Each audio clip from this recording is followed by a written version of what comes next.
সবাই ভালো আছো। তোমরা এটাই জানো যে আমি তোমাদের গান শেখাতে এসেছি। দেখো তোমাদের একটি গান গেয়ে শোনাচ্ছি। প্রথমটা হলো পারিবারিক इंडस्ट्री के लोगों के। देखो तेरे सापू में रोने को आईने में बैठा गुरु तपस, कहते थी लोग तेरे बस में नहीं था, मेरा दिल कुछ नहीं ऐसा मानता सच, पर कुछ नहीं ऐसा पर तू नहीं कर सकते, कहता हाँ ना था सच।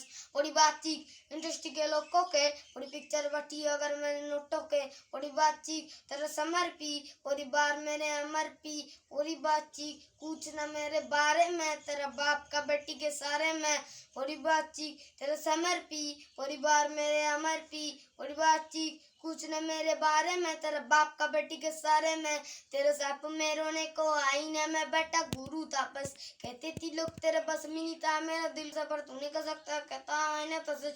बड़ी बातचीत इंडस्ट्री के लोगों के, बड़ी पिक्चर अगर मैंने नोटों के, बड़ी बातचीत तेरे समर्पी परिवार मेरा अमर पी, बड़ी बातचीत कुछ न मेरे बारे में, तेरे बाप का बेटी के सारे में। কেমন লাগলো?